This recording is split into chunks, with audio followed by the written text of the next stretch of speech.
Bienvenue sur les ondes de Samouraï MMA Radio avec vos co-animateurs Maxime Carabine et Étienne le Bouclier Boutillé. Yo, what's up, what's up? Salut mon Étienne, comment ça va? Salut Max, ça va bien et toi? Top shape. Hey, c'est-tu moi ou t'as une nouvelle caméra? On dirait que je te vois en haute définition. Exactement, je me suis grillé, je me suis gearé en fait, là, que ce soit une nouvelle caméra, une nouvelle webcam, qui ressemble beaucoup à celle de notre ami Faberglass. Là, je pense qu'on a la même webcam, puis après ça, un beau micro pour arrêter de sonner très écho, pour ne pas utiliser des termes scatologiques.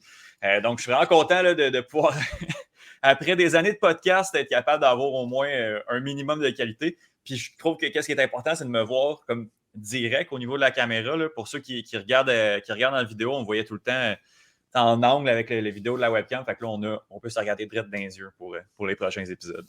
Mon acolyte, tu es magnifique. Pour les auditeurs, bienvenue à l'épisode numéro 13 de Samouraï MMA Radio. On est un petit peu plus qu'une semaine passé l'événement. On a un grand invité avec nous aujourd'hui, puis on ne tardera pas plus longtemps à l'entrée. Nul autre que le big boss, Daniel Lafond. Bonjour Daniel, comment ça va? Salut les boys, ça va super bien, vous autres? Yes, ça va très très bien, merci. Merci de prendre le temps de venir jaser avec nous. On a pris une heure le dernier show pour parler de nous, comment on a ressenti cet événement-là. Mais là, je pense qu'on va passer du temps avec toi pour justement, de l'intérieur, qu'est-ce qui se passait de ton côté au terme du chapitre 5. Puis de ce qu'on comprend, tu as des bonnes nouvelles pour nous là, vers la fin de l'épisode. Oui, exactement. Oui, j'ai beaucoup de nouvelles. Mais oui, c'était un gala qui était extraordinaire là, pour Samouraï, là, pour toute l'équipe de Samouraï. On a eu des super combats, mais surtout une grosse foule, des nouveaux fans, une pesée extraordinaire aussi. Il y avait énormément de monde à la pesée.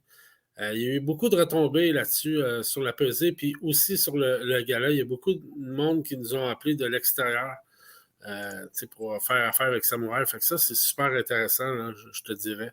Fait que je suis vraiment très, très, très content. En mode de ça, Daniel, effectivement, c'est la première fois qu'on avait le droit à une pesée où la salle était complètement jam-pack. Tu avais de la famille des combattants, tu avais tous les combattants qui étaient là. On avait une très grosse carte. Fait qu'il y avait 24 combattants qui étaient présents. On a eu du gros fun, mais avant de parler de tout ça, je ne sais pas si tu as vu, mais il y a un de nos protégés à Samouraï MMA qui était en compétition en Ontario un petit peu plus tôt la semaine dernière, en fin de semaine. Mathieu Langlais qui s'est battu au BTC. Malheureusement, il s'est incliné, mais il a représenté fièrement les Québécois sur la scène canadienne. Oui, bien Mathieu, écoute, on en avait parlé, moi puis lui. En fait, au départ, il était peut-être supposé être sur la carte de Samouraï 5. Mais il tenait absolument à avoir sa revanche contre Ming. Alors, pour nous, ça faisait un no-brainer. On veut que les fighters soient heureux. Fait que on s'est dit, il n'y a pas de problème. Va te battre contre lui puis essaie de ramener la victoire. Malheureusement, c'est pas ça qui est arrivé, mais quand même, Mathieu, c'est quand même un guerrier. Il va revenir très, très, très, très fort. Je suis vraiment pas inquiet. Ouais, Mathieu, il dit pas non à des gros défis, là, puis gros dans tous les sens du terme, parce qu'aller faire un combat heavyweight, quand c'est déjà pas un gros 205, on l'a vu contre Hugo Guillon, ben ça lui a malheureusement pas servi. J'ai pas eu la chance de voir le combat, là. Max, comment t'as trouvé ce court combat-là de la part de Mathieu Langlais? Oui, ben vous l'avez mentionné, les gars, il affrontait Mike Mead, qui est un vrai de vrai poids lourd, beaucoup plus grand, beaucoup plus gros que Mathieu Langlais. Mathieu qui voulait sa revanche, comme tu l'as mentionné, Daniel, face à Mead. Fait qu'il n'a pas nécessairement eu peur d'aller affronter un gars qui était plus gros que lui, mais ça a apparu beaucoup dans la cage, un petit peu comme on a pu le voir lors du combat Jordan Balmer face à Danny Mallette. Quand tu es 2 catégories au-dessus de la catégorie dans laquelle tu devrais te battre, rarement ça va bien aller pour toi. Puis malheureusement, tout le crédit à Mike Mead. Il a vraiment su porter les bons coups au bon moment à la bonne place. Puis Mathieu Langlais a vraiment été secoué plusieurs fois lors du premier round. Puis je suis pas certain de ça, mais je pense que c'est le coin de Mathieu Langlais qui a comme décidé d'arrêter le combat après le premier round. Fait que c'est malheureux de leur part, puis c'est quelque chose qu'on voit pas assez souvent au niveau des combats. Langlais allait pas remporter ce combat-là, fait qu'on a décidé de laisser vivre un autre jour, puis de potentiellement le voir à Samouraï MMA prochainement. Fait que bravo à Mathieu Langlais d'avoir monté dans la cage de BTC. Puis très hâte de le revoir à Samouraï, peut-être dans sa catégorie de poids, 185, 205. mais 265, c'est très gros pour un langueur. Non, tu as entièrement raison. Pour le poids, là, c'est primordial que Mathieu revienne à son poids naturel, qui est 205. Parce que quand même, à 205, Mathieu, c'est un gros 205. Mais dans les poids lourds, c'est sûr que Mathieu, c'est pas sa place. Honnêtement, là, c'est vraiment pas sa place. Mais là, ça, c'était un combat qui était spécial pour lui. C'était un combat qu'il y a eu en amateur, là, il y a 7-8 ans, si je me trompe pas. Puis ça fait longtemps qu'il pensait avoir cette revanche-là. Alors, c'est peut-être ça qui est arrivé. Il a pris un combat là, plus avec son cœur qu'avec sa tête. Mais bref, moi, je ne suis pas vraiment inquiète pour Mathieu. Quand il va revenir dans les 205 livres, il a affronté, selon moi, le meilleur 205 livres là, au Canada en ce moment, en Guillon. Puis c'est quand même assez bien débrouillé. Fait que je pense que Mathieu a des très bonnes chances là, de retrouver le chemin de la victoire assez rapidement. Là. Cool. Oui, Max, avais-tu autre chose à ajouter? Bien sûr, le Démolisseur, personnellement, c'est un de mes combattants préférés. Tu l'as mentionné, il n'a pas eu peur d'affronter Hugo Guillon, il n'a pas eu peur d'affronter un Mike Mead beaucoup plus gros que lui. Fait que très, très hâte de revoir Mathieu Langlais chez nous au Québec. Sinon, messieurs, vous avez eu la chance aussi d'assister au gala de Jean-Pascal dernièrement à la Place Belle. Puis vous avez croisé un certain Frédéric Duprat, si je ne m'abuse. Oui, c'était cool. Je suis content d'avoir passé une super soirée déjà avec Romy puis Daniel. Puis on arrive sur le parterre, on croise Fred Duprat. Puis écoute, honnêtement, je pense qu'on a passé plus de temps à jaser avec lui que de regarder ce qui se passait devant nous. Parce que tu sais, on avait Fred qui était comme 4-5 jours après sa victoire. Fait qu'il y avait quand même beaucoup de choses à nous dire. Comment tu as trouvé ta rencontre avec ton nouveau champion, Daniel? Moi, personnellement, je lui ai dit, c'était le plus beau Fred Duprat que j'ai vu depuis notre rencontre à Samouraï 1. Honnêtement, je ne l'ai jamais vu heureux comme ça. C'est le fun, tu sais, ce qu'il me disait, je suis content de représenter Samouraï. J'ai entendu des super belles choses. Là, il s'en va dans un camp d'entraînement d'1 mois en Thaïlande. Je pensais qu'il ne serait peut-être pas disponible pour le prochain gala. Son agent me dit, écoute, ça y tente. Fait que, tu sais, Fred, là, honnêtement, il a affronté un très bon adversaire là, à Samouraï 5. Je trouve que c'était un vrai bon combat pour lui. Même si ça a duré que 3 minutes et demie, il a quand même affronté un petit peu d'adversité. Il a essayé la guillotine, ça n'allait pas à son goût. Il était un peu fâché contre lui, ça n'a pas marché. On l'a vu debout. On a vu des choses qu'on n'est pas habitué de voir de Fred Duprat. Alors, moi, je pense que juste pour le futur, ça va être excellent pour lui. Il y a eu vraiment, vraiment de l'adversité. Son prochain combat va en avoir encore plus. Puis je pense que ça va l'aider encore vraiment. Là, ça va faire de lui un meilleur combattant encore. Je trouvais qu'il y avait déjà beaucoup de recul sur son combat. Ça faisait 5 jours. Puis, Fred veut de l'expérience. Puis je pense que dans ce 3 minutes-là, il nous a dit qu'il a réussi déjà à être un peu dans sa tête, à réfléchir. Puis ça, c'est quelque chose qui lui était jamais arrivé en combat. Puis ça, j'ai trouvé ça super intéressant qu'il y ait déjà ce détachement-là. Fred, il nous a dit aussi que lui, il ne s'entraîne pas pour finir en 1 minute. Là, il s'entraîne pour faire des combats. Ça donne que ça finit en 1 minute, mais il veut manger de la cage, il veut de l'expérience. Puis pour revenir sur un fait de combat, quand on parle du genou qui a mangé au visage, j'ai demandé comment il avait trouvé ça. Puis il m'a dit Étienne, va voir, il ne me touche pas le genou. Puis je suis effectivement retourné voir. Puis le genou, il passe à 6 pouces de ça. Il passe même pas tant proche que ça de frapper Fred. Fred, il se revire assez intelligemment là, de la relevée. Je ne sais pas s'il était en clinch ou il se relevait, là, mais Fred n'a jamais mangé ce genou-là, puis n'a jamais passé proche de le manger. Là.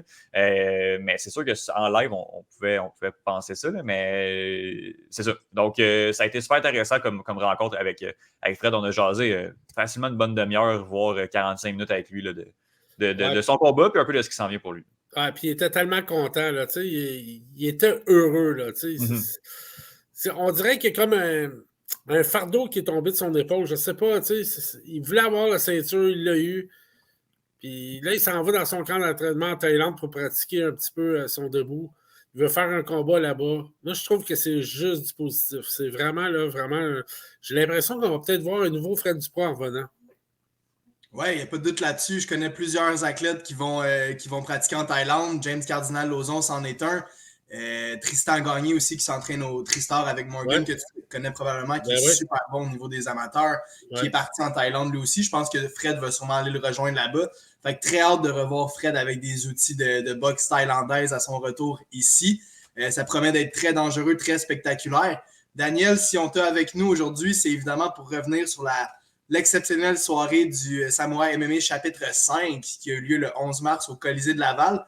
Puis on veut revenir sur vraiment tous les combats. Mais sinon, avant de faire ça, en général, tu l'as mentionné un petit peu au début de notre entretien, mais grosso modo, là, tu es ravi de comment la soirée s'est déroulée. À point de vue combat, ça a été super. Je veux dire, il n'y a rien à dire. Les combats sont sensiblement déroulés un peu la manière que je voyais les choses. Peut-être un ou deux combats là, que je voyais un peu différemment. Les seuls petits anicroches qui est arrivé, en fait, et je tiens à m'excuser, c'est vraiment, là, point de vue par terre, là, on a eu un petit peu de problème. Les gens ne trouvaient pas leur siège. Les tables étaient très bien indiquées, mais il y avait comme des bancs. Et section paire, section impaire. D'un bord, il y avait section impaire. Puis là, les gens ne pensaient pas aller voir dans la section paire. Alors, c'était compliqué pour eux de trouver leur banc. En plus, comme j'avais déjà mentionné à Samouraï 1, et ça, on l'a vécu, même Étienne l'a vécu à l'Impact, on l'a vécu, nous, on a fait 2 galas, moi et Romy, on est allé voir le gala de Jean-Pascal, comme que Étienne a dit. Après ça, on est allé voir le gala d'Yann Pellerin aussi pour New Era. Et c'est la même chose, les gens arrivent tous en dernière minute, et puis il y a des longues files d'attente. Et comme vous savez, à cette heure, depuis 2-3 ans, peut-être même un peu plus, la sécurité fouille tout le monde. Alors, c'est sûr que c'est un petit peu plus long que d'habitude. Alors là, pour parier à ça, on va ouvrir nos portes 2 heures d'avance. Alors, c'est vraiment important, les gens qui nous écoutent, là, d'arriver plus d'avance. Surtout les combats là, sont assez timés. Si on dit que c'est à 7 heures, là, comme là, on l'a parti à 7h15, si je m'abuse, le premier combat, parce qu'on savait qu'il y avait encore du monde dehors, puis on ne voulait pas que le monde manque trop de combats. Il y en a qui ont manqué jusqu'à 3 combats. Ça, je trouve ça vraiment désolant.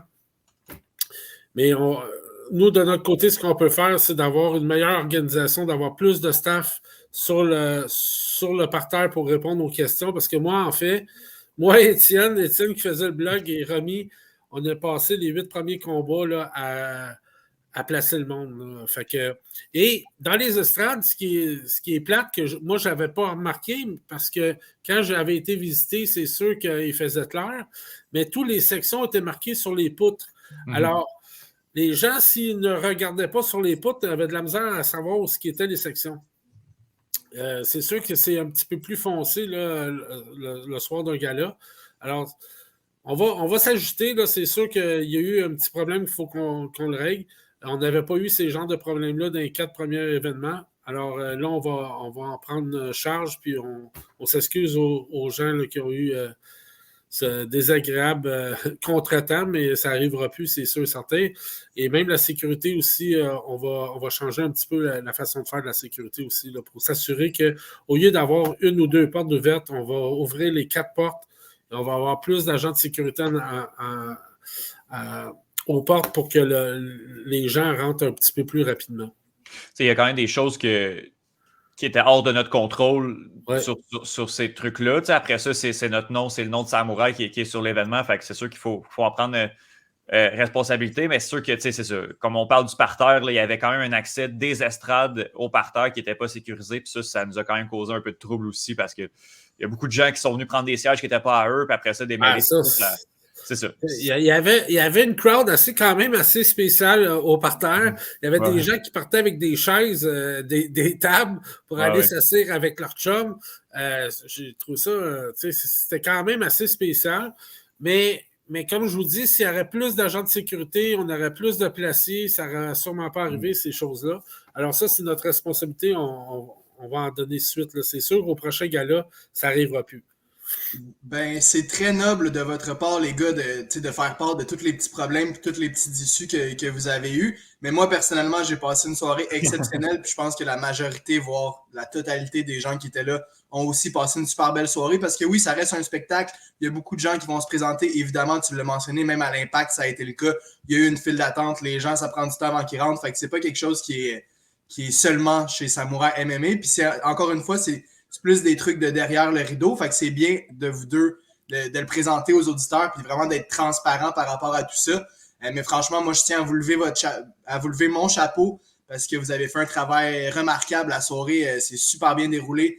Moi, j'ai eu que du plaisir. Fait que bravo. Puis Daniel, ben, tu le fais déjà, là, mais c'est toi qui vas vraiment parler beaucoup aujourd'hui parce que moi et Étienne, on est déjà revenu un petit peu sur les combats, mais on veut t'entendre toi. Qu'est-ce que tu as trouvé par rapport au combat? Puis on va commencer avec le premier de la soirée. Il s'agissait du Québécois David Hubert-Terrien qui faisait un retour chez les professionnels qui affrontait le Français Olivier Reine. Comment tu as trouvé ce combat-là si tu as pu le regarder un petit peu? Ben, écoute, moi, je vais t'avouer, honnêtement, je n'ai pas vu les 8 premiers combats. Je les ai vus après. Là, j'ai loué sur Fit aussi.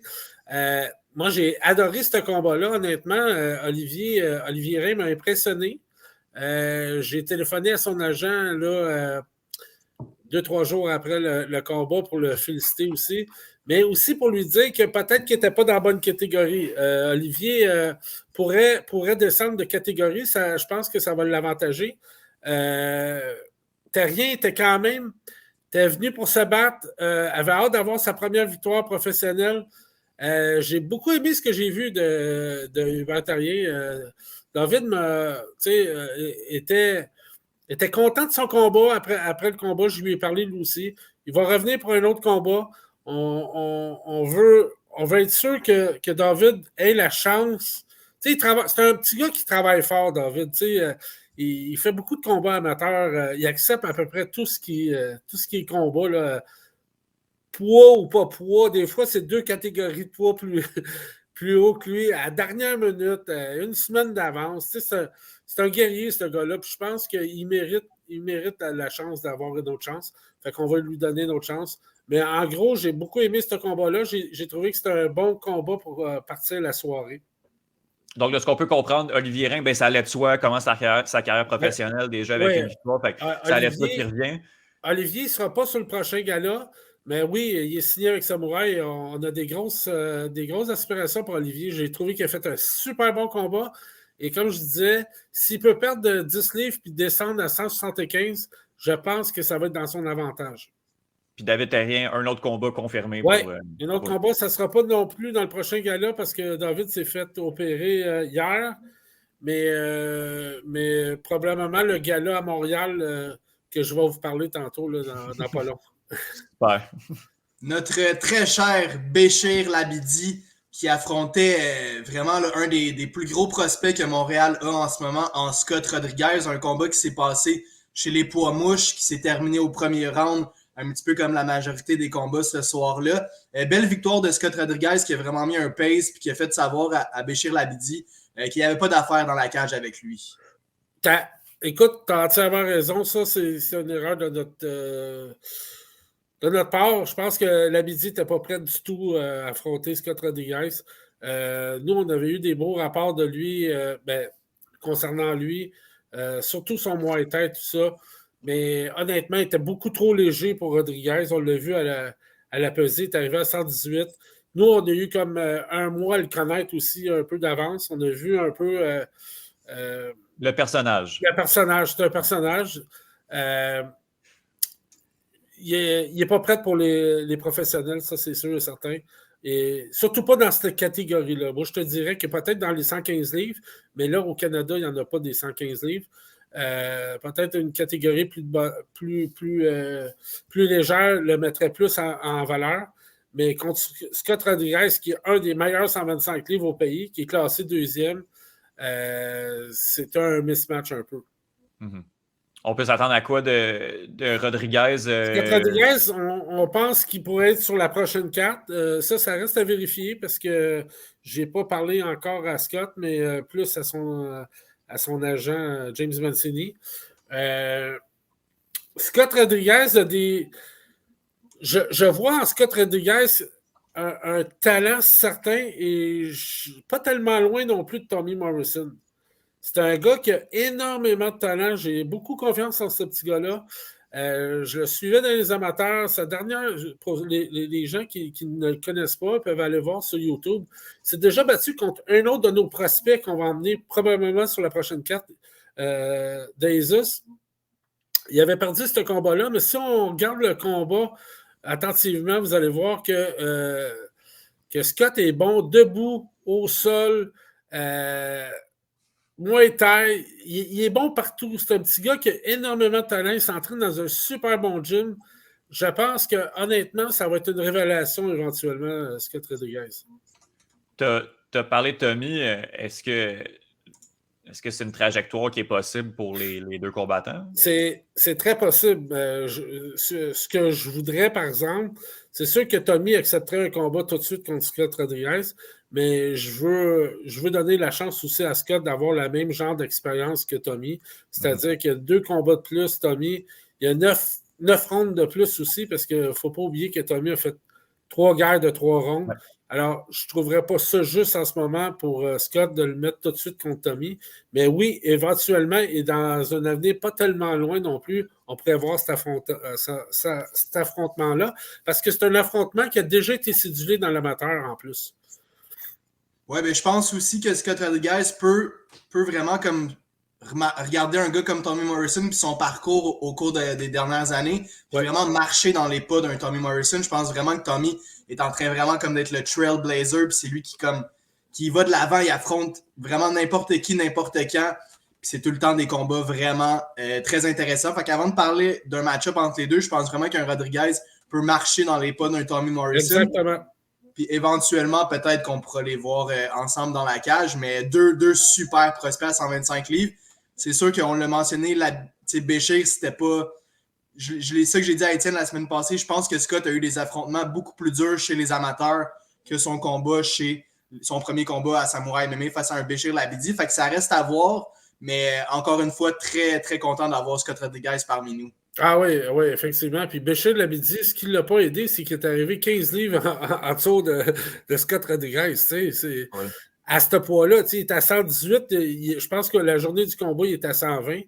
Parce que Scott Rodriguez devait être à 140. Fait que, écoute, c'est sûr qu'ils n'étaient pas tous les deux dans la même catégorie de poids. Ça, c'est un beau combat là, qu'on va parler. Oui, tout à fait. Un autre de chez nous, un autre super prospect qui faisait son 2e combat chez les professionnels en à peine 2 mois. Antoine Chaput, qui a vraiment comme respecté la logique, si on veut, puis qui est allé chercher une belle victoire face à un vétéran, Eric Caiolo, qui franchement nous a tous impressionnés. Je pense qu'on a tous été vraiment ravis de la performance d'un Caiolo qui affrontait vraiment là, un jeune prospect là, très très fort, Antoine Chaput. Un super combat qui a fait la limite, les 15 minutes. Fait que c'est super le fun dans une soirée comme on a eu d'avoir 1 ou 2 combats qui vont vraiment jusqu'au bout des 3 rounds. Un de mes combats préférés, franchement, beaucoup de grappling. Antoine Chaput, je pense qu'il a voulu faire un statement en y allant d'une belle lutte face à un Caiolo très puissant. Comment as-tu trouvé ce combat-là, Daniel? Premièrement, moi, je voudrais féliciter Eric Caiolo, parce qu'Eric Caiolo, ça, c'était un catchweight à 159. Eric Caiolo avait quasiment 17-18 livres à perdre pour se rendre à 159. Alors, il a travaillé très, très, très fort, Eric. Il avait été blessé un petit peu. Là. C'est ça qui a fait en sorte qu'il avait de la misère à perdre du poids. Mais écoute, dans les derniers jours, là, il a travaillé très fort avec son coach, Cedric Fear. Eric m'a vraiment impressionné aussi. C'est un gars qui a eu un gros background amateur, qui a déjà battu Marc-André Barriault.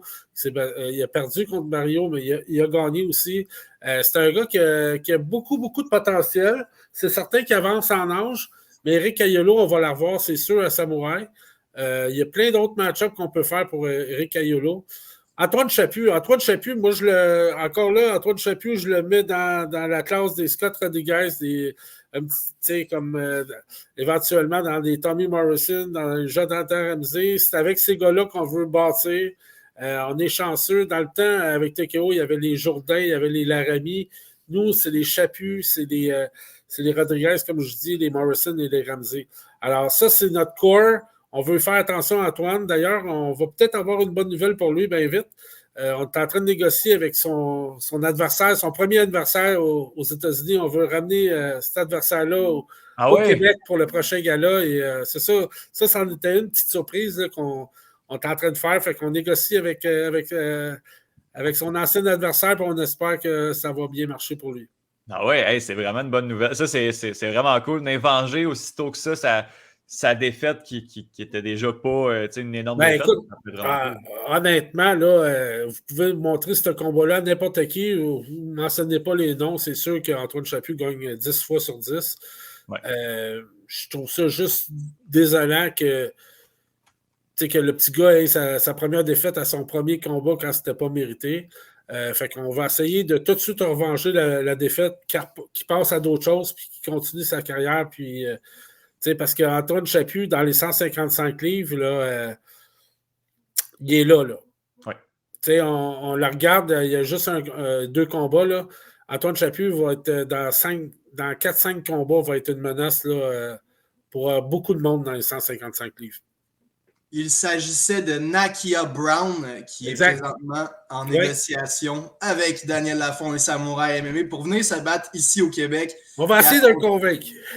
Ouais, ben pour vrai, je pense que vous allez avoir de la misère parce qu'il s'est fait brasser pas mal par Antoine Chaput. Fait que ça m'étonnerait qu'il accepte de venir l'affronter ici, mais qui sait, peut-être qu'il va dire oui, puis ça serait vraiment très cool pour Antoine. Tu sais, les 155 livres chez Samouraï, c'est peut-être une des divisions où il y a le moins de prospects. Là. On top of my head, je peux penser à un Jordan Balmer qui pourrait faire ses débuts à 155 livres, puis éventuellement, ça pourrait vraiment être cool de voir Chaput contre Balmer, je pense. Mais dis-moi là si je me trompe, Daniel, mais les 155, là, on sait, il y a Michael Dufort, évidemment, mais c'est pas une des divisions les plus achalandées au Québec. Non, pas en ce moment, parce que, tu sais, comme dans les 155, même au Canada amateur, c'est souvent des 145 qui montent 155.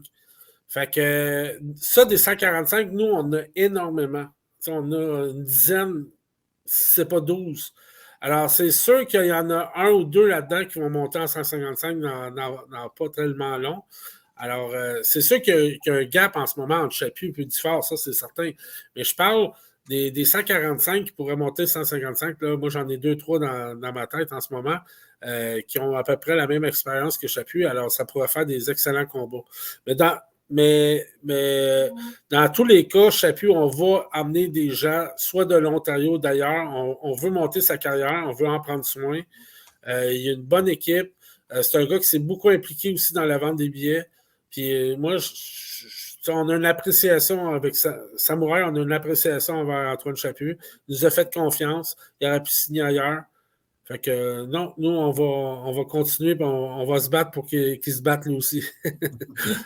Très bonne nouvelle. Après, on a eu le Tunisien Souaib Damani qui affrontait un Mexicain en Irving Molina. Super combat encore une fois. On a vu un Molina qui a touché à plusieurs reprises Damani, qui a vraiment comme changé son game plan, puis qui est allé au sol, puis qui a réussi à terminer le Mexicain au 2e round. Un super combat là aussi. Qu'avez-vous pensé de ce fight-là, messieurs? Ben écoute, Molina, Ramsey nous l'a dit souvent, même à Étienne, il nous l'a dit, Molina, il avait fait mal aux jambes. On a vu le vrai Molina. Et moi, je ne sais pas si c'était à toi, Max, ou à Étienne, mais quand je l'ai vu à la peser comme 2-3 jours avant, j'ai dit il est beaucoup plus gros que d'habitude. Alors, j'ai vu que Molina est arrivé vraiment, vraiment près. Damani, c'est un gars qui a énormément de talent. C'est un gars que dans le gymnase, Ramsey m'a dit qu'il n'était pas facile. Strania, c'est la même chose, s'entraîner. C'était pas facile contre Damani. Et Molina s'est tiré, comment je pourrais dire, c'est bien tiré d'affaire contre lui. Alors, je trouve que les 2 gars ont fait leur combat. Damani était rouillé un petit peu, mais je pense que les 2, c'est sûr que les 2 vont revenir à Samouraï. Les 2 vont probablement être sur la prochaine carte d'ailleurs. Alors, ça, c'est certain. Molina, on le garde. D'ailleurs, les 3 Mexicains, je vous l'annonce tout de suite, il y en a 2 des 3 qu'on a signé pour 3 combats, Molina et Cruz. Et Rodriguez aussi va revenir. Là. Lui, on l'a signé pour un combat, mais c'est par faute d'avoir des 125 livres, mais c'est sûr que... Martinez, exactement, celui qui a affronté Morrison. Souaib, on ne se mentira pas quand même, c'est un gars qui ne rajeunit pas. Mais c'est un gars qui veut combattre. Là, il l'a dit au micro, je vais être à Sherbrooke, je vais être sur le chapitre 6, je vais être sur le chapitre 6. Justement, c'est quoi tes plans pour lui sans nommer de match-up? Mais c'est quoi tu vois l'avenir à moyen terme pour Swade? Damani, c'est moi le match-up que je verrais tout de suite, c'est Cardinal Lauzon. Honnêtement, parce que Cardinal Lauzon n'acceptera pas pour le moment Ramsey. Il est allé faire il est allé faire un camp d'entraînement en Thaïlande aussi. Il s'est blessé. C'est pas tout à fait sûr que Cardinal soit disponible au prochain gala. Je ne dis pas qu'il ne sera pas là, mais en ce moment, son agent me dit que ils tiennent à vérifier, ils veulent voir le médecin, voir si tout va bien. Mais c'est un combat que je verrais bien Damani contre Cardinal Lauzon. Et l'autre combat que je verrais très bien, et ça, les deux sont d'accord d'ailleurs, c'est Damani contre Girard. Les deux gyms adverses à Québec. Mais ça, c'est un combat qu'on va faire à Québec. OK. Mais c'est sûr et certain que Girard Damani à Québec, là, ça va être notre combat, un des bons combats qu'on va avoir le 16 septembre. Hey, là, ça commence à être succulent, mon Daniel. Là. Je sors le cahier de notes puis je prends tout ça. Pensiez-vous vraiment qu'on avait arrêté de travailler après Samouraï 5? Là? Non, on est des passionnés, hein? Ouais, pour vrai, oui. Je suis agréablement surpris par toutes ces belles nouvelles. Ouais, puis, écoute, on poursuit avec un gars qu'on était très content de voir se battre ici, en Simon Lagarde. Ça a duré ça a été un petit peu court, malheureusement. Le plaisir a été de courte durée pour Simon Lagarde, qui affrontait Gordon Cunningham, qu'on avait vu ici sur la scène amateur, vraiment tout pété. Puis il a continué sa lancée, puis il a fini Simon Lagarde en à peine 1 minute.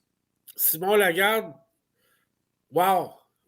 Écoute, c'est sûr, il a perdu le combat, mais tellement rafraîchissant. Un gars qui apprécie vraiment chaque moment. Vous l'avez vu. En fait, Simon Lagarde, on a vu deux personnalités. On l'a vu à Samouraï 3, si je me trompe, ou Samouraï 4. Samouraï 3. Ouais, 3. Quand il venait juste de perdre son adversaire, il était super intense, très, très, très déçu d'avoir perdu son adversaire là, à une journée de la pesée. Et quand on l'a vu à la pesée, comment il était heureux.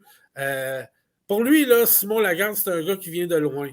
C'est un gars qui travaille fort avec Alex Morgan. Alex Morgan l'a pris sous son aile. Donald Ouimet.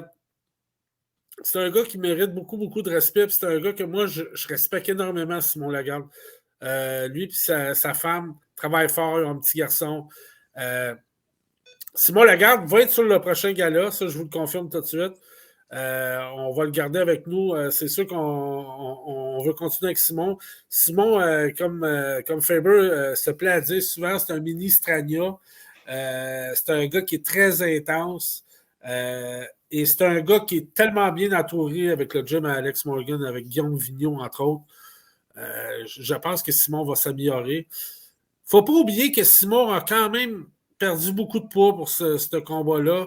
Je ne veux pas lui donner d'excuses, mais il est dans une catégorie qui n'est pas vraiment habituée de se battre à 185. Je pense que sa catégorie à lui qui aimerait se battre, c'est 205 ou 195.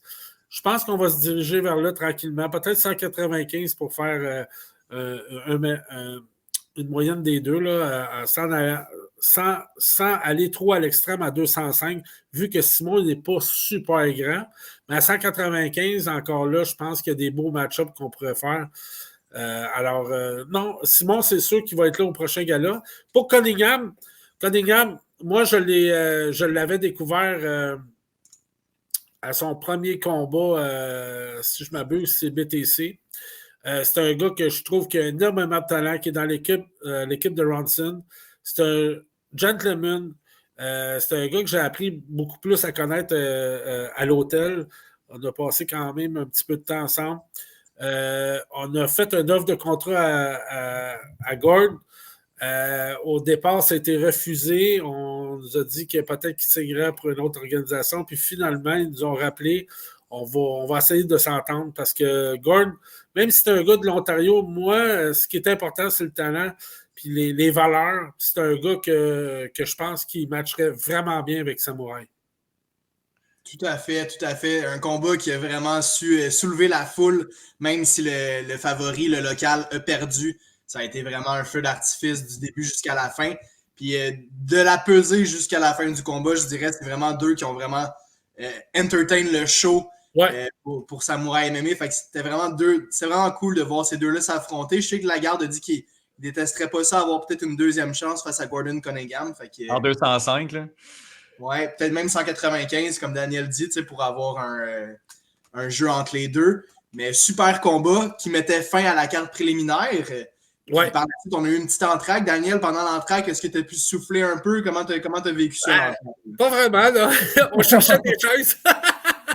Moi, j'ai une petite anecdote. Là. Je pense que pendant une entraque, j'ai croisé Greg sur le parterre. Puis, tu sais, Greg, je le pogne en vlog. Puis il dit Yo, je sais pas si c'est la plus belle. C'est incroyable comme soirée. Je sais pas si vous tripez comme nous autres. Puis là, tu sais, moi, j'étais un peu écartelé en comme 8 à trouver des chaises. J'étais comme oh, oui, c'est bien le fun, là, mais OK, c'est good. Puis je l'ai laissé aller en me disant on va en jaser plus tard. Là, mais non, ça a été une belle soirée malgré tout. Mais ouais, là, c'est ça. On courait un peu rendu à cette période. Ce qui arrive, c'est qu'il y avait beaucoup de monde. Il y avait beaucoup de monde, hein? Oui. Justement, ça rentrait les restaurants. As-tu un chiffre, Daniel, pour l'audience? Il y avait combien de personnes? C'est environ 2600. Très cool. Qui est au-dessus de notre objectif qu'on s'était dit. Puis on s'entend que c'est quand même 6 fois plus que... pas 6, 4 fois plus qu'au Club Soda. Là. Fait que c'est ça. C'est quand même impressionnant comme step-up de full. Là. D'un show à l'autre, là, ouais. Ensuite de ça, ça a été le prodige, Tommy Morrison, qui a fait son entrée dans la cage pour ouvrir la carte principale. Puis on savait pas trop à quoi s'attendre parce qu'on connaît jamais vraiment super bien les adversaires de Tommy. Puis il est tellement bon, Tommy, que parfois on peut penser que ça va être relativement facile. Ça n'a pas été le cas face à Edwin Martinez. Quel adversaire vous avez su trouver à Tommy Morrison? Un match-up parfait, franchement, qui a laissé place à un des meilleurs combats de l'histoire de Samouraï MMA.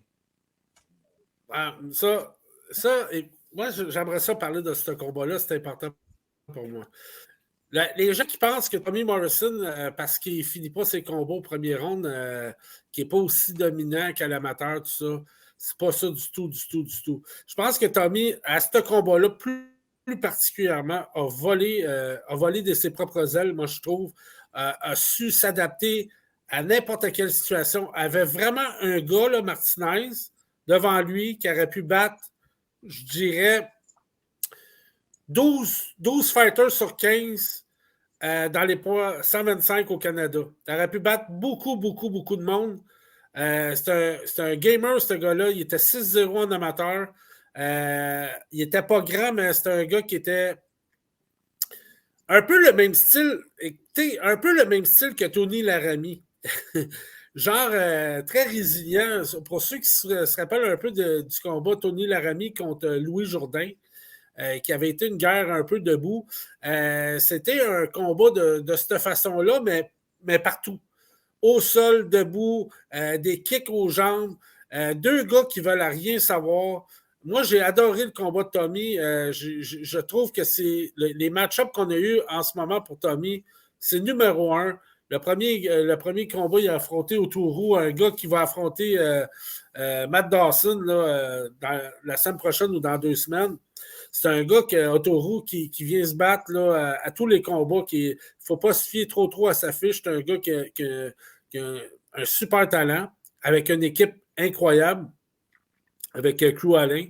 Après ça, il a affronté Diego Silva, qui est une grande vedette au Mexique. Parce que pour ceux qui suivent Diego Silva, ils viennent juste de se battre pour la belt au Mexique.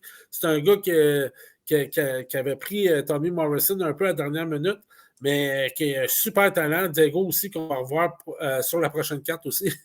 Alors, mais tu sais, Tommy a une expérience de 9 rondes en 3 combats. Ça ne s'ajoute pas. Puis je pense que les prochains combats à Tommy vont aller de mieux en mieux, là, peut-être avec des finitions. Mais non, moi, je suis très content de la progression de Tommy. Je suis très content de la manière qu'il représente Samouraï. Je le dis depuis le début, moi, les valeurs, c'est bien important. Tommy, c'est un gars qui parle toujours en bien de Samouraï. En tout cas, moi, je suis content de son cheminement. Puis, il ne faut pas penser que parce que ces combats ne finissent trop rapidement, qu'il ne domine pas. Au contraire, ce combat-là, il a gagné 30-27 contre un adversaire A1. Un de mes combats préférés, encore une fois, pour vrai, de l'histoire de Samouraï MMA. Là, des 5 gars-là, là, il y a difficilement des combats qui peuvent être meilleurs que ça. Regardez, puis tu l'as mentionné, un début de carrière fracassant pour Tommy qui affrontait un vétéran en Binebi Oturu. Diego Silva qui se bat à peu près 12 fois par mois. Puis là, un Edwin Martinez qui est arrivé prêt. Puis je pense vraiment que c'est le meilleur adversaire que Tommy a affronté jusqu'à maintenant. Oui. Le futur est très brillant pour le jeune homme de Rosemont. Très content de l'avoir parmi nous. Alors que le bouclier se rejoint à nous. Ensuite de ça, Daniel, on avait un autre combat qui faisait vraiment beaucoup jaser dans les semaines avant la carte parce que c'est deux Québécois qui sont super bons. On savait que le kickboxing de Danny Mallette était très fort, même si ça faisait quelques années qu'il ne s'était pas battu. Puis Jordan Django Balmer, on l'avait vu dans des rings de boxe vraiment casser des gueules. Fait qu'on avait vraiment hâte de voir ce combat-là. Ça s'est pas terminé de la meilleure des façons pour Jordan Django Balmer, mais quel retour pour Danny Mallette dans la cage. Pour Samouraï MMA, un combat fracassant, 1 minute, puis c'était terminé. Vraiment du bonbon, ce combat-là. Écoute, tu as super bien résumé ce qui est Danny Mallette et Jordan Balmer. Jordan Balmer, honnêtement, moi, j'ai beaucoup confiance en ce petit gars-là. Il est très, très, très, très sérieux. C'est un gars qui est bien entouré, qui s'entraîne avec Charles Jourdain. C'est un gars qui refuse aucun match-up. On a vu au combat que oui, c'est vrai qu'il y avait peut-être une différence de poids parce que Jordan n'a pas vraiment coupé, il était à 173 à la pesée, tandis que Danny a coupé quand même. Mais point de vue talent, là, ce genre de combat, comment je pourrais vous dire? Peut-être qu'on aurait un combat demain matin entre les deux, puis ça ne serait pas le même outcome. Là, j'ai quand même encore assez confiance en Jordan. Je parle. C'est sûr que la catégorie de poids a fait en sorte qu'il y avait un désavantage durant ce combat-là. Mais à 155 livres ou à 160 livres, Jordan Balmer va devenir quand même un adversaire redouté à travers le Canada. C'est un gars qui a énormément de talent, comme je disais, mais surtout qui est bon partout. Le monde pense qu'il est bon à la boxe seulement. Non, c'est vraiment pas le cas. C'est un gars en amateur qui a battu à peu près tout ce qui se faisait ici au Québec, dont Robert Serres. C'est un gars qui est très, très, très fort au sol. Puis comme je vous dis, il s'entraîne avec Charles, puis vous pouvez demander à Charles, je pense que c'est des sessions qui sont quand même assez difficiles des deux côtés. Alors, je pense que le crédit revient vraiment à Danny Mallette, qui a offert une performance incroyable. Pour ceux qui ne se souviennent pas, c'est qui Danny Mallette? Dans le temps là, de TKO, Danny Mallette était supposé de se prendre contre Johan Lennis. C'était les deux gros prospects de TKO à 170 livres. Il est arrivé un petit contretemps à Danny Mallette. Mais Danny semble avoir retrouvé la flamme des combats... De faire des combats et de rester actif aussi. Pas juste faire des combats, mais de faire des combats assez souvent. Et je pense que Danny a des visées sur la ceinture de Samouraï. Puis je pense que vous connaissez un autre gars aussi qui a de la visée aussi sur la ceinture des Samouraïs. Dans les 175 livres, je vous dirais que c'est probablement notre division la plus forte. Je pense que les match-ups, vous pouvez les regarder vous-même. C'est très facile à imaginer contre qui Danny Mallette va se prendre éventuellement. Est-ce qu'on peut penser d'une carte à Québec? Cette ceinture-là pourrait être en jeu? Ça pourrait être, mais on va vérifier, on va voir. C'est sûr que c'est un combat qui serait naturel au Québec, à Québec, je veux dire. Mais je ne veux pas mettre tous les œufs dans le même panier pour le moment. Je pense que c'est deux gros prospects, Mallette et Ramsey, pour ne pas les nommer. Je pense que Jonathan a besoin de travailler aussi certains comment je pourrais dire, certains aspects, parce que ces combats, c'est sûr qu'ils ne durent pas tellement longtemps. Alors, celui de combattre cet aspect-là, parce qu'on ne le voit pas. Exactement.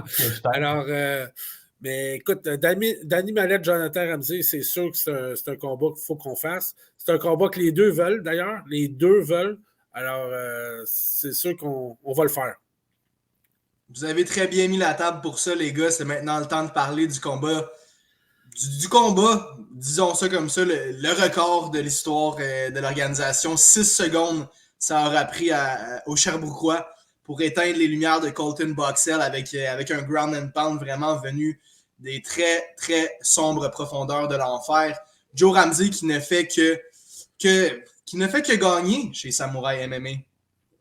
Joe Ramsey, hey, lui, je ne veux même pas parler de ses victoires. OK, vous le voyez, vous, c'est un combattant élite. Moi, je veux parler de la personne. Joe Ramsey, je dis souvent, c'est la même classe qu'Alex Morgan. C'est un amateur de MMA. En premier, lui, c'est un vrai amateur. Quand on parlait de Danny Mallette tantôt, là, il me disait, écoute, moi, je me rappelle quand j'étais jeune, j'allais voir Danny Mallette à TKO. Ça va me faire vraiment bizarre d'être dans le même ring que lui. Tu sais. C'est un fan. C'est tellement un bon gars, Joe. Tu sais, il est allé voir Boxell juste un peu avant la pesée. Les deux se sont croisés dans l'hôtel. Je ne sais pas si vous étiez là. Puis Jonathan qui s'en va serrer Boxell pour lui dire merci beaucoup d'avoir accepté le combat à 2 semaines de vie. Tu sais. C'est un gars qui a de la classe. Jonathan, j'ai tellement hâte que tout le monde le connaisse, ce gars-là. Personnellement, là, c'est un gars qui va aller parler à tout le monde, qui ne se prend pas pour un autre. Un gars qui s'entraîne super fort, qu'un coach sous-estimé, qui est un des meilleurs au Canada, un gym incroyable. S'entraîne avec Maxime Poulain et Alexandre Ouellette. Deux bons gars. C'est sûr que Joe Ramsey, s'il prend son temps, là, c'est un gars qui va aller loin et très loin. Parce qu'il a la personnalité. Au-delà des combattants qui sont forts, il y en a beaucoup. Mais c'est un gars qui a une grande classe. C'est un vrai samouraï. Moi, je trouve tellement qu'il représente bien notre organisation. Je suis vraiment, vraiment très fier. Ça, c'est en passant, je dois donner crédit à Patrick Loneau là-dessus. Parce que Patrick connaissait Jonathan, puis il m'avait dit, écoute, on a l'occasion de signer Jonathan Ramsey. Puis il avait mis comme la gomme pour le signer. Puis je suis vraiment, vraiment content. Parce que honnêtement, là, ce gars-là va se rendre loin. Là. C'est sûr, certain. Il est bon dans le cage, il est bon au micro. On l'a dit, là, oui, il a callé out JCL. Tu l'as dit, ce combat-là ne se fera sûrement pas, en tout cas pas à court terme. Je veux juste savoir, toi, en tant que promoteur, quand tu vois des call-outs comme ça avec des accessoires, comment tu trouves ça? Est-ce que la foule s'enflamme à ce moment-là? Ben, écoute, juste le graphisme de la photo était écœurant. C'était tellement une bonne idée. On a tous été surpris un peu de voir ça à la fin du combat. Tu le voyais qu'il était préparé, tout ça. C'est sûr que je me mets dans la peau de Cardinal Lauzon. C'est sûr que ça lui fait une pression. Il ne faut pas se mentir. Puis Cardinal a un peu cherché ça. Mais écoute, on va voir la suite. Je ne sais pas si Cardinal va backer ses dires. On va en parler avec son agent. Puis, je ne veux pas faire juste un combat juste parce que les deux se sont insultés. Il faut que le combat ait du sens. Il faut que ça fasse cheminer aussi un petit peu Ramsey. Puis il faut que ça fasse cheminer aussi Cardinal Lauzon. C'est ça. Quand je dis qu'on veut faire attention à nos fighters, c'est dans ce sens-là aussi. Si le combat n'est pas dû pour avoir lieu, on ne le fera pas tout simplement. Ce n'est pas un freak show qu'on veut faire. On veut faire des combats qui sont équitables puis que les deux aient des chances de gagner. Puis c'est ça que j'aime, moi, dans les 5 premiers galas de Samouraï. Le seul combat qu'on s'est trompé, c'est Béchir Labidi. Tous les combats étaient vraiment, vraiment, vraiment bons. Puis ce combat-là, Ramsey Boxell, c'est sûr que Boxell est arrivé et il a voulu mettre de la pression. Je pense que c'est peut-être une bonne stratégie, en fait, de faire ça avec Joe Ramsey, de ne pas le laisser s'installer. Il y a un coup qui a passé directement sur la mâchoire. Moi, je pensais que ça avait passé sur la tempe. Joe m'a dit non, je l'ai vraiment pogné sur la mâchoire. Puis écoute, tout le monde aurait tombé. Fait que moi, je ne suis pas prêt à dire que Boxell il est vraiment mauvais à cause de ça. Je pense que c'est un coup qui l'a qui l'a sonné, puis ça a été fini. Bonsoir la visite, les lumières ont fermé. Puis Boxel, moi, c'est un gars que j'aimerais revoir ici, justement, contre les autres. 175 livres, comme exemple, un Olivier Rhin. Olivier Rhin qui diminuerait son poids à 175 livres. Je trouve que ça serait un très beau combat à voir, ça. Alors, moi, j'ai tendance à donner des deuxièmes chances, même après une défaite. On aime ça, on aime ça. On en a parlé un petit peu plus tôt au début de l'entrevue, de l'entretien avec toi, Daniel. Frédéric Duprat, que vous avez croisé à la Place Belle quelques jours après sa victoire, était très ravi d'avoir pu mettre la main sur la ceinture face à un adversaire coriace qui était invaincu en maillot Campanella. Tu l'as dit, Fred a eu à faire face à un petit peu d'adversité. Il avait les mains pleines de vaseline, ça a l'air. Il a fallu qu'il traverse cette épreuve-là. Il a fait face à un petit peu de striking. Il a réussi à faire du ground and pound, ce qu'on n'avait toujours pas vu chez Fred Duprat, pour finalement mettre la main sur la ceinture des 145 livres le 11 mars dernier. Écoute, Fred a 4 victoires dans l'organisation de Samouraï sur 5 galas.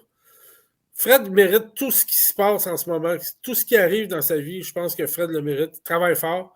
Il travaille avec Ushoro. Il travaille avec Alex Morgan. Il travaille avec Michael Dufort. Il travaille avec Olivier Aubin-Mercier. C'est un gars qui travaille qu'avec les meilleurs en ce moment. Fait que c'est sûr que Fred va s'améliorer. On veut...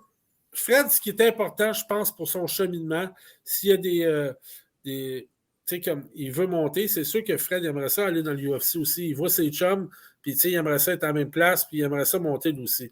Je pense que ce qu'il faut faire avec Fred, je pense que les 2 prochains combats, tu sais, Fred, il me parle souvent de Majed Amo. Il me parle, j'aimerais ça l'affronter. Tu sais, Majed, c'est le top dans Unified en ce moment, qui affronte tout le monde aussi. Pour le moment, Majed Amo n'est pas disponible. D'ailleurs, Majed Amo vient juste de partir en Irak, voir sa famille. Je pense qu'il ne sera pas disponible pendant un bon bout de temps. Mais tu sais, un gars comme... voyons, j'ai un petit blanc de mémoire. Là. Lenny Wheeler. Ben, Wheeler non plus n'est pas disponible. Moi, je parle plus de Greg Chintani. Greg Chintani, un gars qui a affronté Poulain, qui a manqué le weight là, terriblement, mais qu'après ça, s'est rebattu à 145, qui a fait le poids. C'est peut-être un combat qui fait du sens à mon point de vue. Je pense que Greg Chintani est 10-4.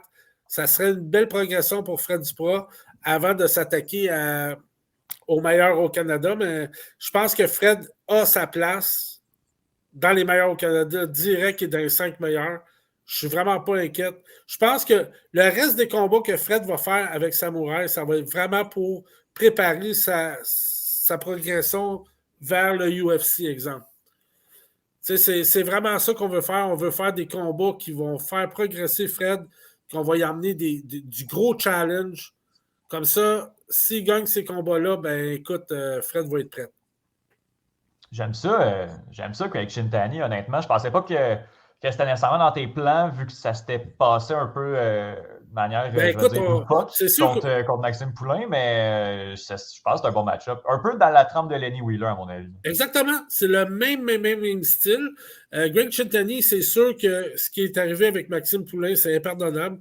Mais encore là, comme je disais, tout le monde a le droit d'une deuxième chance. Après le combat, a fait un autre combat à 145 livres, qui a gagné un titre d'ailleurs. Je pense que ça pourrait être un très bon match-up. On a encore des très bons contacts avec son agent. Je pense que ça pourrait être un match-up, peut-être la prochaine carte, on ne sait pas. Wow, encore de belles surprises. Un combat qui a fait mal à beaucoup de partisans québécois. Sinon, je pense aussi au gars de l'Arena MMA qui avait vraiment développé une belle chimie avec Gypsy Danger au cours des dernières semaines. Même Étienne, je sais qui aime beaucoup Robert Serres. Ça a été dommage de le voir échapper la ceinture aussi rapidement que ça face à un gars qui, faut se le dire, Jesse Ronson est vraiment très, très fort. Il a réussi à soumettre Robert Serres en dedans d'1 minute. C'était spectaculaire. C'est pas nécessairement le dénouement qu'on aurait tous souhaité, mais écoute, ce sont les aléas du sport de combat. C'est un combat qui est difficile. Pour moi, c'est difficile de parler de ce combat-là. Sans dire un parti pris, j'ai un petit parti pris. Robert Serres, c'est un gars que c'est un gars qui travaille fort, qui travaille très fort, qui arrive 2 mois d'avance, qui est entraîné, surentraîné, qui fait juste ça, s'entraîner. Son coach l'avait bien averti de commencer plus doucement. C'est un 5 rondes. Jesse Ronson a énormément d'expérience. Ce qui est arrivé, c'est bien, bien simple. C'est que Jesse Ronson avait perdu ses derniers combats et Robert a voulu aller dans l'optique que lui aussi pourrait le toucher. Ça a quand même bien parti pour Robert. Si on se rappelle, Ronson était à reculons. Il reculait. Ça a bien parti pour Robert. Sauf que Ronson, l'expérience, c'est ça que je disais pour tantôt à Tommy Morrison, les 9 rondes d'expérience, c'est exactement ça qui est arrivé avec Jesse Ronson. Jesse Ronson s'est adapté, a réussi à réfléchir pendant que Robert a foncé dessus, l'a emmené au sol, et après ça, il y a eu quelque chose qui est allé sur les réseaux sociaux. Je ne sais pas si vous l'avez vu. Moi, je ne l'ai pas vu directement là-bas, mais il y a eu, à un moment donné, Robert, son doigt est resté pris dans la cage. Et normalement, ce qui arrive, c'est que l'arbitre cogne sur la main du combattant pour dire « enlève ta main du grillage ». Sauf que les doigts étaient tellement enfoncés dans le grillage qu'à un moment donné, l'arbitre a pris la main de Robert. Il l'a tassé assez violemment. Et pendant qu'il faisait ça, Ronson est arrivé et a fait un étranglement que peut-être que ça, si ça n'arrive pas, il n'est pas en position de faire ça. Mais il faut donner le crédit à Ronson, je pense. Écoute, Robert est parti beaucoup trop fort ce combat-là et je pense qu'il le sait. Son coach le sait aussi. C'est sûr que Robert aimerait ça avoir une revanche. Je pense que dans 2-3 combats, ça pourrait être possible. Jesse Ronson est encore disponible pour Samouraï. Jesse Ronson, c'est certain, je le comprends très bien. Jesse Ronson est rendu à 38 ans. Il veut faire le plus d'argent possible. Mais je pense que s'il se bat au Canada, ça va être avec nous autres. Il a beaucoup aimé son expérience. Il y a des grosses chances qu'on revoie Jesse Ronson. Peut-être le prochain gala. Sinon, le gala d'après, je pense qu'on pourrait voir Jesse Ronson. Mais je suis très fier pour les deux. Honnêtement, même si Robert a perdu, c'est une super belle expérience pour lui. Il était rendu là. Il le méritait. Puis, écoute, ça n'a pas été à sa faveur, mais il y en a plein. Il y a plein de combattants. Charles Oliveira a perdu 5 combats, puis il est devenu champion du monde quasiment imbattable. Fait que, tu sais, Robert Serres, sans dire qu'il va devenir champion du monde, je pense que, étant quand même dans les 3 meilleurs 165 livres au Canada, c'est une défaite. Il faut qu'il remonte, puis on garde. Nous, Robert Serres, c'est un des nôtres. Il est signé à long terme. On va l'avoir dans tous les galas, si possible, s'il peut venir. En plus, la prochaine fois, ça va être encore plus facile pour lui parce que sa famille va l'accompagner. Nice. Ils vont rester à Montréal. Ça fait longtemps qu'il attend ça. Alors, moi, je ne vois que du beau pour Robert Serres. Je suis très, très, très fier de lui. Je suis très fier de Jesse Ronson, mais je suis très fier de Robert Serres. C'est un gars qui le mérite, ce qui arrive. Moi, j'ai un match-up pour Robert Serres. Tu me le dis si c'est quelque chose qui peut se faire, là. Il y a un adversaire dans le roster de Samouraï qui s'est même battu sur la carte du chapitre 5, qui a battu Serres en amateur. Est-ce que Serres-Balmer, ça peut être quelque chose qui va se faire? Ça pourrait être quelque chose de très possible, mais je pense que Balmer a besoin d'un ou 2 victoires avant. Honnêtement, parce que Balmer, il y a quand même une transition à faire entre MMA et boxe. Sans dire que Balmer ne l'a pas, cette transition-là, mais tu sais, comme les 10 dernières années, Balmer était à la boxe. Tu sais, fait que. Mais c'est un match-up qui est très, très, très possible, Étienne. Tu as entièrement raison. Puis pour Ronson, il y a comme 2 voies possibles. Il y a celle clairement que lui dit d'aller dans une organisation internationale avec laquelle ça va être difficile de rivaliser. Mais si ces opportunités-là n'arrivent pas, ça va être difficile de rivaliser, oui. Oui, puis non. Honnêtement, Étienne, je connais un peu les prix qui se donnent à l'international. C'est sûr que l'UFC, on ne pourra pas rivaliser avec l'UFC. Mais dans l'international, URU, Warrior, tout ça, on rivalise avec toutes ces organisations-là très facilement. Jesse Ronson, a une offre en ce moment de se battre dans une autre organisation aux États-Unis, mais à 155 livres. Et lui, il n'est pas capable de faire 155 livres en ce moment. Et moi, j'ai une invitée surprise, un fighter surprise que je veux présenter aux gens. On n'a pas encore signé ce gars-là. Ça s'en vient, mais je peux vous dire une chose, que quand on va le signer, ça va être un très gros potentiel d'adversaire pour Jesse Ronson. D'ailleurs, il en a déjà parlé à l'Arena.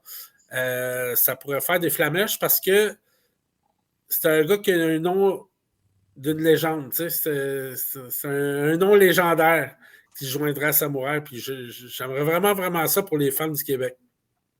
Ben, ça tombe bien parce que Ronson aussi, c'est un nom assez légendaire sur la scène d'arts martiaux mixtes canadienne. Fait que je pense mais l'autre, c'est interplanétaire. OK, ouais, là, on est international. Là, fait que je pense que c'est quelque chose je pense qu'étant donné que le nom est sorti, je pense qu'on peut le nommer. Là, Ben, c'est ça, on est en négociation pour signer un des frères Gracie qui va venir à Samouraï. Pour ceux qui ne savent pas c'est qui les frères Gracie, Royce Gracie, Renzo Gracie, c'est le champion. Royce Gracie, c'est le champion de UFC 1. Le gars qui pesait 170 livres, qui se battait contre des 300 livres. La famille qui a inventé un peu le Jiu-Jitsu, son père, son frère Rickson Gracie, c'est des légendes au Brésil. Et un des frères de Renzo Gracie, d'ailleurs, Renzo, c'est un des gars qui a entraîné Georges Saint-Pierre à New York, qui ont un gros gym. Un des frères a commencé directement avec Bellator. Juste pour vous dire, à 0-0, a commencé avec Bellator. Il est 3-1. Il serait peut-être disponible pour venir se battre à Samouraï, au prochain Samouraï. On va regarder ça. On veut emmener des gars de qualité, des gens qui ont des gens un peu différents, dans le sens des gens avec des grosses valeurs, des gens de MMA, avec beaucoup de respect. Fait que c'est ça qu'on veut apporter. Je l'ai dit depuis Samouraï 1, je pense qu'on doit se faire confiance. Le Québec, on est capable d'emmener des gens comme ça. On va essayer. Si on ne l'essaye pas, on ne le saura pas. On va l'essayer. Puis si ça marche, ça marche. Si ça ne marche pas, on essaiera d'autres choses. Mais on va emmener de la qualité chez Samouraï. Ben, il n'y a pas de doute que c'est un nom qui est très, très gros dans la sphère des arts martiaux mixtes. Puis on le sait, le Samouraï MMA, tu le sais, tu l'as parti, toi, t'adores comme l'aspect du samouraï, puis vraiment comme les valeurs d'un combattant, puis d'un guerrier, puis tout. Fait que je pense que d'amener un Gracie dans l'organisation, c'est vraiment très, très logique. Puis j'ai très hâte de voir ça. Là. Honnêtement, là, on le sait que les Gracie sont très bons au sol. Ronson a gagné sa victoire par soumission. Fait que un combat qui promet vraiment. Mais sinon, pour ce qui est d'une vedette aussi, ben, on en avait une très grosse qui était la tête d'affiche du gala samedi dernier. Puis c'était nul autre que le chess master, le maître d'échecs, Alex Morgan, qui a vraiment encore une fois laissé son empreinte sur le gala numéro 5 de Samouraï MMA. Alex Morgan, c'est Samouraï. Pour moi, je le dis depuis le début, Alex Morgan, c'est ce qui représente le MMA ici au Québec. C'est le gars il a tout fait ici, il a tout gagné les ceintures. Un gars ultra discipliné, qui est tout le temps au gym, qui forme. Tu sais, Tristar, c'est quand même un grand gym. Là, pour qu'il lui laisse partir un Tristar Rive-Nord, ça prouve la confiance qu'Alex a par rapport au monde de Tristar. Vous savez, Firas, tout ça. Je pense qu'Alex avait une grosse chip on the shoulder, là, je ne sais pas comment dire ça en français, mais avait comme du poids sur les épaules, n'a vraiment pas aimé sa dernière performance. Et avait l'impression d'avoir manqué sa chance. C'est un peu ça. Puis lui, il s'est dit, garde, moi, je reviens à Samouraï, je reviens devant les miens. Écoute, Alex Morgan a fait le combat parfait. J'aimerais bien le critiquer, là, mais il a fait le combat parfait.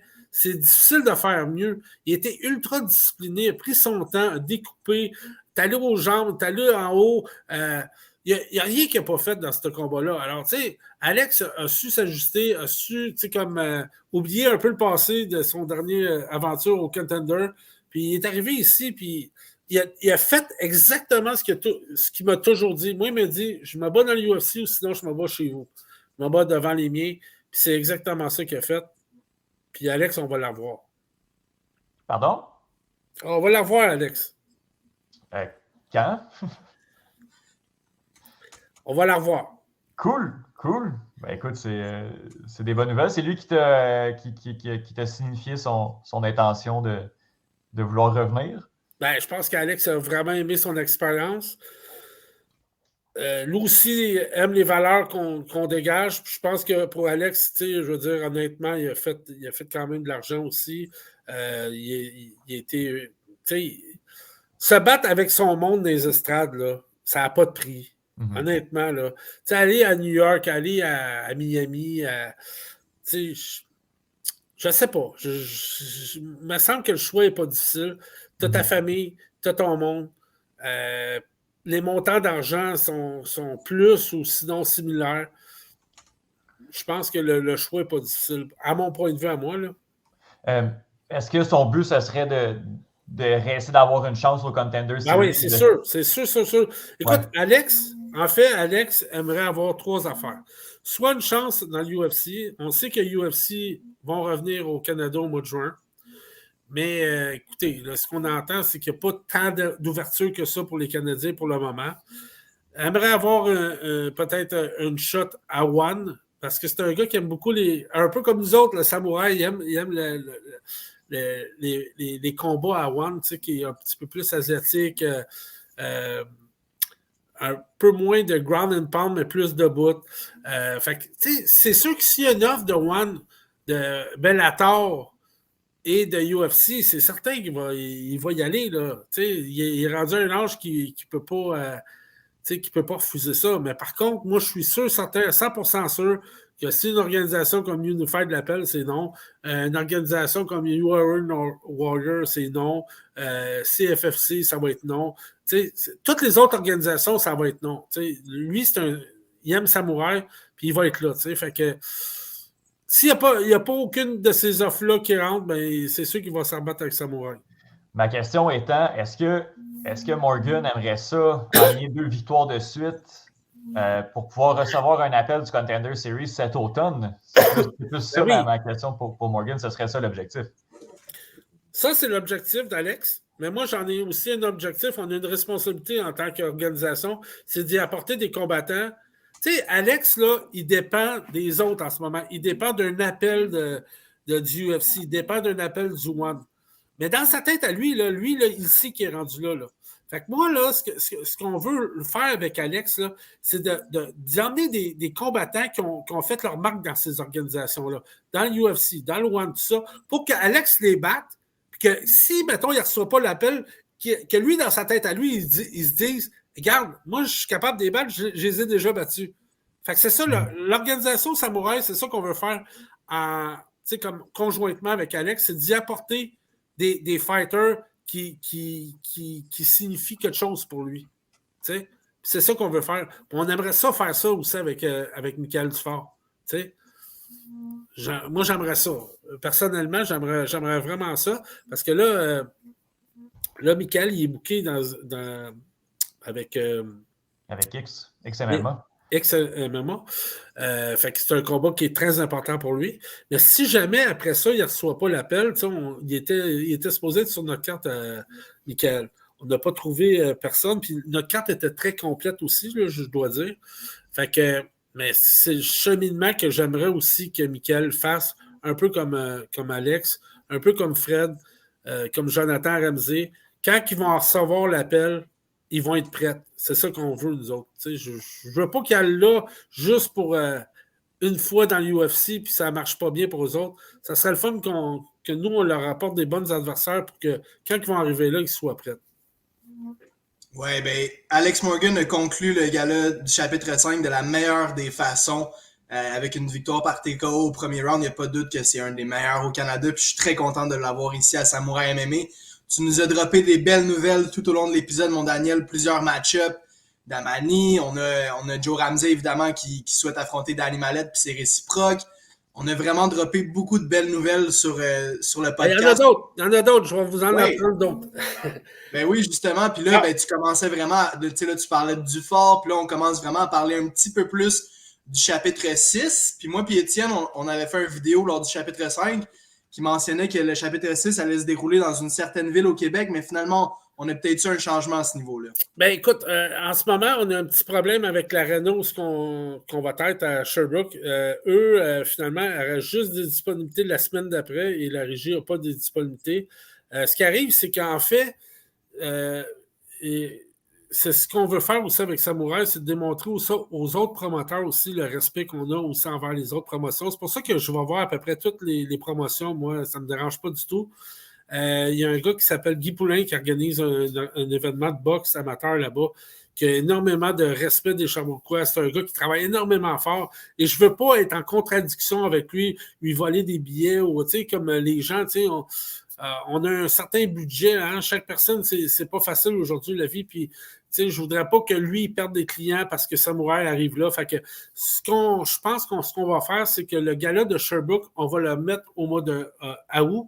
Le gala qu'on devait faire à Montréal le 4 août, on va le faire à Sherbrooke. Fait que ça va juste être un échange. On va faire le gala à Montréal le 26 mai et le 4 août, on va faire le gala à Sherbrooke pour donner le temps à Guy Poulain de vendre tous ses billets puis qu'on s'organise mutuellement là, pour qu'on ne soit pas en contradiction. Parce qu'en fait, c'est que Guy Poulain n'était pas au courant qu'on arrivait à Sherbrooke. Et fait que c'est juste ça. Puis moi, je veux faire en sorte que son gala ait de l'importance puis que les gens de Sherbrooke aient encourager Guy Poulain. Fait que c'est comme ça qu'on va faire les choses. Okay. Mais aussi, dans une des bonnes nouvelles aussi, c'est qu'il y a des très bonnes chances que 2 semaines d'après, on fasse un autre gala. Et ça, j'en ai pas parlé encore. Pour la semaine du Grand Prix, New Era va organiser un gala triple, en fait. C'est qu'on pourrait faire, dans la même salle, un gala de boxe, gala de MMA, et il y aura aussi un gala de lutte le dimanche. Alors, c'est quelque chose qui nous intéresse, qu'on voudrait faire peut-être un gala avec nos jeunes, comme qu'on a fait au Club Soda. C'est une salle d'environ 1000 personnes. Je pense que ça serait approprié. Alors, ça serait le fun durant la semaine de la F1 qu'on puisse faire ça. Alors ça pourrait être très intéressant. C'est encore embryonnaire. Ça s'en vient vite pareil. Mais les dates avec la régie, ça match. Alors, on va regarder avec nos fighters qu'est-ce qu'on peut faire. C'est certain que ça ne sera pas une carte samouraï, parce que notre carte samouraï, ça va être le 26, mais on va avoir une carte plus avec des jeunes pour le gala de la F1. Et aussi, on a quelque chose qui est en marche, qui n'a pas rapport avec les dates qu'on a données encore jusqu'ici, mais il y a des très grosses chances qu'on aille faire un gala au Mexique aussi. Moi, j'ai beaucoup de contacts au Mexique. Je travaille beaucoup avec l'organisation Lux, d'ailleurs, tous les Mexicains qui viennent. D'ailleurs, il y a un des Mexicains qui a battu Smith à BTC, c'est nous qui l'avons prêté à BTC, qui viennent juste de gagner Sylvestre, qui s'appelle, qui est 2-0, qui est 3-0 dans les 170 livres, qui va être sur notre prochaine carte d'ailleurs. Lui, ben c'est ça. Les agents là-bas, l'agent principal au Mexique, c'est un de mes bons amis et on pense que ça pourrait être une bonne idée de faire un gala au Mexique avec les Mexicains contre nos gars ici à Samouraï. Puis ce que ça ferait, c'est de leur donner une expérience, tu sais, exemple, à Jonathan Ramsey, à Tommy Morrison, à Duprat, d'aller se battre à l'extérieur avant de tomber dans les grandes ligues. Fait qu'on emmènerait toute notre organisation, ça serait l'organisation Samouraï qui ferait un gala là-bas avec nos 12 meilleurs combattants. On irait au Mexique et ça serait cette année-là. Viva Mexico! Ça pourrait faire une très bonne expérience. J'ai plein de questions, Daniel. On va y aller gala par gala, je pense. Chapitre 6 qui sera à Montréal, est-ce que tu as une salle pour le moment? Ben écoute, J'ai une salle, mais je regarde pour une autre salle aussi en même temps parce que ça vient juste de se décider. En fait, ça s'est décidé vendredi pendant que j'étais à la boxe. Jeudi, pendant que c'était à la boxe. Je l'ai appris cette journée-là. Parce que, en fait, ce qui est arrivé, c'est que je ne savais même pas moi-même, c'est que le MMA professionnel n'était même pas légal encore à Sherbrooke. Il a fallu qu'il passe devant le conseil de la ville pour décider, voir s'ils acceptaient le MMA, puis finalement, ils ont dit oui. Fait que tout s'est fait en même temps. Mais bref, on a appris jeudi là, qu'il y avait une erreur, ben pas une erreur, qu'on pourrait avoir la salle une semaine après, mais Guy Poulain fait un événement 2 semaines après, fait qu'on veut pas, on veut pas être contre lui, là, fait que c'est pour ça. Là. On peut s'attendre à quoi comme carte à Montréal? Ben, je pense que la dernière carte va être matchée. Autrement dit, on va avoir des gros noms. On va avoir une carte de au moins 12 combats. Puis une carte très excitante. Au niveau des match-ups, est-ce que ça peut ressembler à tu sais, je veux dire, déjà les match-ups qu'on repoussait sont encore là. Est-ce que Jourdain et Kiki... Oui, Jourdain, c'est sûr qu'il est là. Jourdain va faire la demi-finale contre Ike Gonzalez. Ça c'est sûr, certain, ce combat-là. La finale, je ne peux pas vous le dire en ce moment parce que c'est une surprise. C'est un cachotier, Daniel. On va se le dire, là, Daniel, je pense non, mais c'est parce que moi, j'attends notre Asiatique pour qu'il fasse nos posters. Je comprends. Mais vous n'allez pas être déçus de la finale. Joe Ramsey, en fait, était supposé de faire la finale à Sherbrooke. Coûte que coûte, j'y ai promis à Joe. C'est sûr que c'est toi qui fais la finale, qui arrive n'importe quoi. Là, c'est sûr que c'est pas à Sherbrooke, mais Joe va être là aussi, va être en haut de la liste. Il va y avoir Tommy Morrison sur la carte, ça, je peux vous le confirmer tout de suite. On va avoir probablement David Moon aussi sur la carte. Un que ça fait longtemps qu'on attend. Puis 3 autres grosses surprises aussi. Parce que vous savez que ce qui est le fun en ce moment avec Samouraï, c'est qu'après chaque gala, il y a toujours du monde qui rappelle à travers le Canada et à travers le Québec. Et ça, c'est vraiment, pour moi, c'est vraiment plaisant parce qu'il y a comme des anciens fighters qui veulent faire des comebacks. Là, fait que ça, des fighters avec des grosses capacités, du gros talent. Fait que ça, j'aime bien ça. Ouais, ben je me souviens d'avoir vu un certain Monsieur Caponi au chapitre 5 de Samouraï MMA qui semble s'entraîner très très fort. Jérémy Caponi qui a d'ailleurs déjà affronté Robert Serrail sur la scène locale. Ben, écoute, Daniel, tu ne fais que dropper des bombes en ce mercredi midi. Mexique, franchement, ça m'allume au plus haut possible. Puis ça fait, tu sais, que les anciens viennent te voir puis qu'ils te demandent d'embarquer sur tes cartes puis tout, ça ne fait que preuve du bon travail que vous faites chez Samouraï MMA. Puis encore une fois, tu sais, bravo d'avoir remis de l'avant le MMA sur la scène locale. Puis d'ailleurs, ben, on a eu une belle nouvelle aujourd'hui. Les compétitions de Jiu-Jitsu vont recommencer à être légales au Québec. Fait que je pense vraiment là, que tu un peu comme Tommy Morrison pour les 125 livres, là, tout est vraiment comme tu fais le chemin là, pour le MMA au Québec. Là, puis je tiens à te lever mon chapeau vraiment. Là, bravo pour tout ce que tu fais. Puis toutes ces belles nouvelles que tu nous as données aujourd'hui.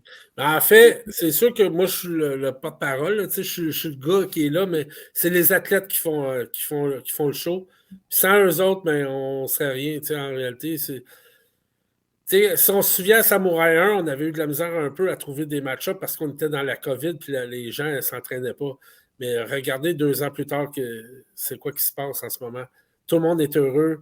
On a des Martin Grandmont. Martin Grandmont, là, le monde qui suit le MMA, là, Martin Grandmont, c'était quand même une figure importante là, dans le temps de TKO. Là. Fait que c'est un gars qui aimerait ça revenir. En tout cas, je ne veux pas nommer tous les noms parce que je veux faire des petites surprises, mais tantôt, tu parlais de Jérémy Caponi. Jérémy Caponi, là, s'il aurait arrivé quelque chose au combat entre Mallette et Balmire, il y a des grosses chances que Jérémy a remplacé contre la personne blessée. Là. Ouais, c'est un gamer, il n'y a pas de doute là-dessus. C'est un gamer, puis Jérémy, c'est sûr qu'il y a une super belle entreprise. Fait que lui, il est plus disponible du mois de novembre au mois de mars parce qu'il travaille dans les toitures et c'est sûr que l'été, c'est son temps fort, mais Jérémy Caponi s'entraîne avec Johan Lennis Fait que, tu sais, c'est des combattants qui sont sérieux. Il y en a un autre combattant qui s'entraîne aussi avec eux, qui est pas mal bon aussi, qui va faire ses débuts éventuellement avec Samouraï. C'est Benoît Richer. Benoît Richer, c'est un très, très, très bon combattant. Et il y en a un autre aussi qui va faire ses débuts avec Samouraï sur la prochaine carte. Je vais pas vous le dire tout de suite, mais mettons, c'est le partner d'entraînement numéro 1 de Jonathan Ramsey. Un gars qui est 9-1 en amateur, qui est très, très, très bon aussi. Un 155 livres. Cool. Ben écoute, je pense qu'on est mieux d'arrêter. Ben, je sais pas, à moins que tu aies d'autres nouvelles, là, mais on est quasiment mieux d'arrêter là. Sinon, on n'aura plus de stock pour les 2 prochains mois de Samouraï MMA Radio. Ben, en fait, il y a une dernière grande nouvelle, mais j'ai pas reçu encore les papiers. Mais la seule affaire que je peux vous dire, c'est que la dernière grande nouvelle, à partir du moment qu'on va recevoir les papiers, va changer un peu le Samouraï. Ça va changer aussi en bien aussi pour les fighters. Ça, je suis vraiment, vraiment content. Fait que j'espère pouvoir vous le dire la semaine prochaine à votre prochaine émission. Un gros merci, Daniel, de t'être présenté, puis ton chèque est dans le mal. Merci beaucoup, puis encore une fois, un excellent job, les gars. Vous êtes vraiment, vraiment bons. En fait, le monde qui pense que c'est un show samouraï, c'est un show samouraï, mais j'ai rien à faire là-dedans. C'est tout vous qui décidez tout. Ouais, c'est vraiment, vraiment bon. Qui nous dit, c'est toi qui nous dis quoi dire, là, aussi. Ben là. oui, Moi, ben je t'appelle le mardi, puis c'est là qu'on a les scoops. Là. Ben, merci c'est beaucoup, bien le fun de faire ça avec toi, Étienne. As-tu aimé ton expérience RDS, Max? J'ai trippé bien raide. Écoute, Daniel, j'ai de la misère à retomber sur terre. Là, je suis encore dans les nuages un peu, puis j'arrête pas d'achaler les gars d'RDS, de me donner du feedback puis de me faire confiance si jamais ils ont besoin de quelqu'un pour quoi que ce soit. Là. Fait que j'aurais pas pu mieux demander, puis je te remercie encore de m'avoir donné cette chance-là. Tu étais à veille de voir les reprises, là, ça passe, on est le 22, là, je pense que ça commence à partir du 5. Oh, j'ai hâte. Cool. Il va y avoir 15 reprises, 3 shows de 4 combats. Nice. Excellent. J'ai très hâte de voir ça. Pour moi, le mot de la fin, merci à tous les auditeurs d'avoir été là pour un 13e épisode de Samouraï MMA Radio, un épisode, probablement l'épisode le plus spécial depuis qu'on est là. On a eu la chance d'avoir le Big Boss, Daniel Lafont, avec nous, qui ne fait que dropper de grosses nouvelles tout au long de l'épisode. C'est pas mêlant, je vais être obligé de me retaper l'épisode tout de suite après vous avoir quitté pour me remémorer tout ce qu'on a annoncé aujourd'hui sur le show. Là. Franchement, c'était super plaisant, puis j'ai très hâte à la semaine prochaine de décortiquer tout ça. Ben merci, puis à la prochaine. Puis encore une fois, désolé à ceux qui ont eu des petits problèmes à retrouver leur siège samedi passé. On va remédier à la situation. On est une jeune organisation, on apprend à tous les jours, on apprend à tous les gars-là. Merci de grandir avec nous. Là. Et merci aux nouveaux commanditaires qui ont embarqué pour le dernier gala. C'était super le fun. Puis on va les revoir au prochain gala. C'est super plaisant pour nous autres. Yes. All right. Merci à tout le monde. Puis on se voit la semaine prochaine pour l'épisode 13. Bienvenue sur les ondes de Samouraï MMA Radio avec vos co-animateurs Maxime Carabine et Étienne le Bouclier Boutillé.